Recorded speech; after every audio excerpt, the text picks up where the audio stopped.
We have some breaking news as the massive reconciliation bill has officially passed overnight through the House of Representatives, and it's all highlighted right here in this article, which I will be popping up on the screen for you in just a minute so you can see exactly what happened and where we go from here, because it is not over yet, and we've got a lot to go here, but I want to point out the details because there's a lot in this piece of legislation, and I want to specifically focus on what it means for those of you here in this community living on a low income, fixed income, Social Security, as well as seniors. There's some in here for you. We'll talk through the details here in this video. This is multiple trillions of dollars, okay? Now, I'm going to pop this up on the screen here in just a second so you can read along and see what's going on here. But before I do, I just want to say this much really quickly. I've seen a ton of headlines. I'm sure you've seen this out there as well, but I really want to emphasize this. It is not over yet. It passed through the House of Representatives. It now goes on to the Senate. So what I want to say by that is that this is all subject to change, okay? In fact, we anticipate some big changes coming into this out of the Senate as well. So if you look at this and think, oh man, that's good, or that's bad, or I don't really care. What about this really matters to me? All I want to say is this much. It's not over yet. We've got a couple very critical steps to go. Number one, the Senate needs to go through and basically chop this thing up and add amendments, take pieces out, whatever happens there. Any changes that they implement to this thing, it would then need to go back to the House and pass again. And then if they add more amendments, it has to go back to the Senate. So there's a lot of work here to do. And then eventually gets to the president's desk, and does he even sign it in the first place? Or does he come back and say, no, it must contain this or that, you got to take this out? There's still some steps to go here, but this is hurdle number one, massive hurdle number one, and here we go, okay? Anyway, let's pop this up right here, right now, and we'll talk through the details. Feel free to read this if you want to, scan through it, whatever you got to do. But I just want to pull out a couple key factors within this that I do know for a fact will impact some of you here in this community. Now, here's the thing as well. There's a ton in this legislation. There's a ton in it. I'm not going to talk about everything. I'm going to be 100% fair with you. I'm not talking about all of it. But I will point out a few things that I do anticipate will impact those of you here in the community. Okay, let's first start out by talking about food stamps, okay? Now, if you don't get it, just hang out because there's a bunch of other things we're going to talk about here as well, all relating to money, benefits, stuff like that, okay? All right, number one, food stamps. They're implementing more strict work requirements within food stamps. This is getting rough, okay? This is getting nasty. I mean, it's like gloves off right here. It's getting nasty. Street brawl. I mean, this is getting really bad, right? Anyway, my point being is that they're now with this, okay? This could all change. Again, the Senate could come back and repeal all this, but we'll see what happens here. But here's what they're doing. Within this, they are increasing the age in which somebody needs to fulfill the work requirement up to the age of 64. They're also reducing the threshold on what somebody is considered as a dependent from the age of 18 now down to under the age of 7. That's crazy. It's crazy to me. I don't know. So basically, anybody 6 and under would be considered dependent. 17 to 18, or I should say 7 and above, is now no longer dependent. That's rough right there, okay? Now that's food stamps. I can certainly dig into all of these in a lot more detail here in separate videos, but it's going to turn into a super long video if I go into all the intricate details of all of this. And let's just kind of look at it for face value right now. We can certainly dig into this further. I can jump on live streams or dedicated videos, whatever you need. But let's just see that the Senate may change some of this. But as of right now, this is what's in it, okay? Anyway, a quick side note, the work requirement for the age range of 18 to 64 now, included in this legislation, would be for ABAWD individuals, able-bodied adults without dependents. So if you're within that age range, 18 to 64, and you are, able-bodied, in other words, if you do not have a disability, you're not pregnant, you're not, what are the other situations? There's a couple other exemptions there, but for the most part, able-bodied without a dependent under the age of 7, then that would be where the work requirements come in. 20 hours per week, 80 hours per month, okay? That's what it is. Now, I can focus on that more in another video. Let me know if you want me to come back on a dedicated video or live stream to talk about that. Down below in the comment section, I can certainly do that. No problem whatsoever, okay? All right, next, Medicaid. Medicaid. I know there's a lot of you here in the community on Medicaid as well. 70 million people. Actually, it's about 72 million people across the country right now. also enrolled in Medicaid. Work requirements here as well, okay? This was one of the big sticking points on this bill. It seems like, they're not doing much with Medicaid. Yeah, they are. In fact, this is what held it up for about, a handful of days, maybe a week or so. The work requirements on Medicaid. Now, right now, and basically for the history of this program, Medicaid has never, or at least in recent times, had work requirements embedded within it, okay? However, they're implementing work requirements on Medicaid now, okay? Kind of the same thing as the work requirements for SNAP benefits, 20 hours per week, 80 hours per month for able-bodied adults without dependents, okay? That's what they're focusing on, okay? Now, I've seen some different age ranges out there, and again, I just want to point this out for you really quickly. All of this is subject to change in the Senate version of the bill. Let's just see what the Senate does here, okay? But they're implementing these work requirements on Medicaid as well. Now, here's the thing. They will not go into effect immediately.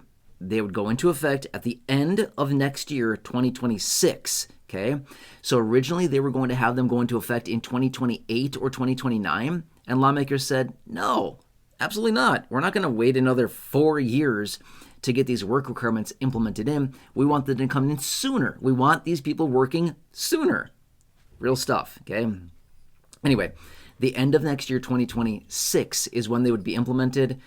Let's just see what else is coming out of this in the Senate version of this, okay? But anyway, that was a major sticking point, the work requirements on Medicaid beneficiaries, okay? Just ABAWD people, by the way, if you have a disability and you're on Medicaid, exempt. You would not need to fulfill the work requirement, okay? If you're over the age range, in this instance, you would not need to fulfill the work requirement. Pregnant women, there's a variety of other instances in which somebody may be exempt from that, but it's just able-bodied adults without dependents, okay? That's what that comes down to. Okay, now that's that. Now, the $4,000. Let's talk about this. I had a dedicated video out the other day talking about this. There's a lot of misleading headlines out there. It's just like, it's really bad how many bad headlines and, the information that's out there saying, oh, it's a $4,000 boost to Social Security. No, it's not. Absolutely not. No, it's not, okay? I made that very clear in the video the other day, and I clarified that it is not a boost to Social Security whatsoever. It's an additional $4,000 deduction for seniors age 65 and over that can go above and beyond your standard deduction on your federal tax return. That's what that is, okay? If you have no idea what I just said and you don't understand what I mean by that, that's okay. I don't blame you whatsoever. It's okay. A lot of people don't understand it. Not a problem. Let me explain super fast here. Okay, if you file a tax return on your federal tax return on the 1040, you have a couple deductions that basically is available for everybody to take. You can take the standard deduction or you can itemize whatever would give you the bigger deduction. The standard deduction is available for everybody, okay? Standard deduction, it changes every year, okay? But anyway, you can take that or you could itemize. Most people, like 90 some odd % of people, take the standard deduction because it's, gives them the bigger deduction. Anyway, but they also have another line item where for people that are 65 or over, or people that are blind, or I think there's a couple other little provisions there as well, can also take an additional deduction on top of their standard deduction. For this year, I think it's right around $1,600. I'm going to be fair with you. I'm not even sure what it is for this year, 2025. Just being totally honest with you right now, okay? I don't know what it is right now, but they're increasing it to $4,000 above and beyond. So a senior age 65 or over who technically needs to file a tax return, not everybody does, but a lot of people do. 65 or over can take the standard deduction, and then also, again, 65 plus would be able to take this additional $4,000 deduction above and beyond the standard deduction. Does that make sense? So what this does is it reduces somebody's taxable income by that extra $4,000. Does that make sense? So the standard deduction plus the $4,000 reduces taxable income, and this is in exchange for no more taxes on Social Security. It's the concession for that because they cannot legally reform Social Security within reconciliation bills. We've talked about that before in the videos. It's a rule out of reconciliation. Can't be done. Cannot reform Social Security. So they said rather than reforming Social Security, because we can't legally within reconciliation, we're going to give seniors an extra $4,000 deduction. That's what that comes into, okay? That's what that's about. Now, quick side note, I talked about this the other day in the other video. I'm just going to say it super fast. If you do not file a tax return because your income is low enough that you do not file a tax return, this has absolutely zero consequence to you. It does not benefit you in any way, shape, or form. It also does not hurt you in any way, shape, or form. It just is there for the taking, but if you don't file a tax return, it means nothing to you whatsoever, okay? Just being 100% fair with you about this. I know it sounds super weird, like, it's frustrating. Now, one more thing I want to throw out as well. Is it a refundable tax credit? No, it's a deduction, not a credit. Big difference, okay? So no, if you do not file and you cannot take advantage of the deduction, it serves no purpose for you. Zero. It's there sitting, and that's what that is. Now, I have to throw this out there. Full disclaimer, this is not tax advice, not accounting advice, not financial advice, not legal professional advice in any way, shape, or form. Talk to your own professional. I don't know your situation, okay? I'm not your accountant. I'm not your CPA. Please talk to them. They know your situation. I don't know your situation, okay? This is just general information. Okay, so that's in there as well. Next, the child tax credit payment, okay? I know this does not apply to a lot of you here in the community, but some of you, it does, and you could possibly take this. Okay, again, with the full disclaimer I just gave you a second ago, still applies right here, right now. The child tax credit payment was set to be dropped at the end of this year. Basically the end of this year, it was going to expire and go back to about $1,000. Okay, but instead they increased it to $2,500. So they increased it by another $500. So if you have dependents, you could take the child tax credit payment. Again, based on your situation. I don't know your situation, but the expanded child tax credit payment is in there, $2,500 per child now. So it went up by $500. That's what's in there as well. Okay, so this also reinstates a lot of the tax cuts that came out of the TCJA, the Tax Cuts and Jobs Act from back in 2017 is when they passed that. So it reinstates those so they don't expire at the end of this year. So it saves a lot of us a bunch of money. It also extends out the doubled standard deduction. Remember, we got talking about this a little while ago. The standard deduction was going to be chopped in half at the end of this year. That had been really bad for a lot of people, but they extended that out yet again. Okay. Now, a lot of these provisions, just being fair with you, do sunset after 2028. So they're only around for a few years. A lot of these. Some have been made permanent, but this is what's in there. Okay. I just wanted to point that out for you really quickly. These are just some of the items that are within it. There's a whole lot more, but these are some of them that are out there that I wanted to point out for you really quickly here in this video. Let's watch the Senate now. All eyes on the Senate. All they need is 51 votes. That's all they need, 51 votes. The rules of reconciliation state that they don't need 60, so it's going to pass in the Senate, but they're going to change it. They're going to chop this sucker up. Let's see what they do to it. They're probably going to add amendments, and then it goes back to the House for more passing. Okay? Anyway, just happened early this morning. I will keep you posted on this. I hope this helps you. Otherwise, hey, if you need any help with your Medicare, if you got your whole laundry list of questions on Medicare, please call them, ask them. Seriously, put them to work. Seriously, please call them, put them to work, ask them all your questions on Medicare. They're helping seniors. In fact, they're helping you here in this community every single day. People here in this community, literally, are calling that number, getting assistance with their Medicare. I've talked to them.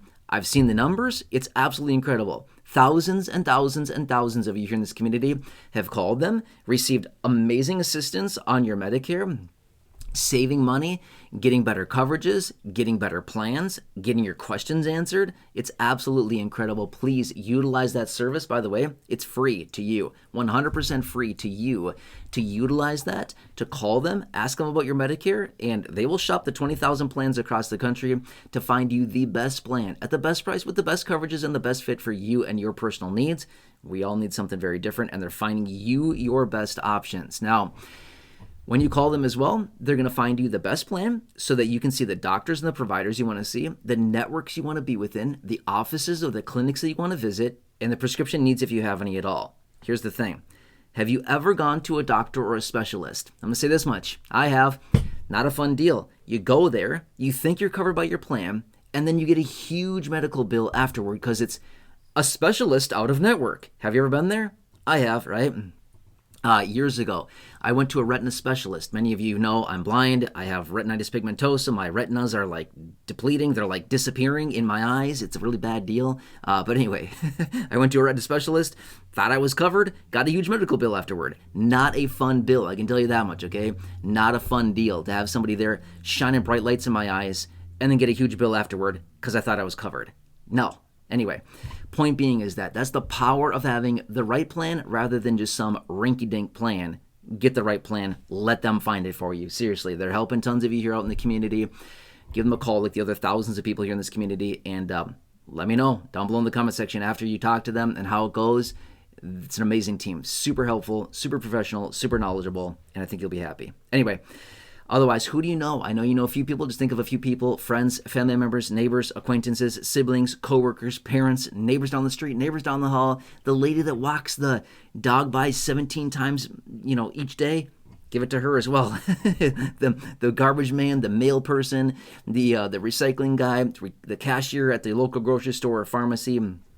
Please share that exclusive phone number with them so they can also take advantage of that and get some help with their Medicare. Otherwise, if you're new here, if you've not done so, please consider subscribing. 100% free. Big subscribe button down below. Please share the video. Big share button down below. Check out the nearly 6,000 videos here on the channel in the video library. The popular videos I've hand selected for you down below in the description or popping up on your screen in just a minute. You'll see some videos here. Check those out. Otherwise, until next time, just have a nice day. Stay tuned. I will keep you posted with everything going on with this nutso time right now, and I'll catch you again later in the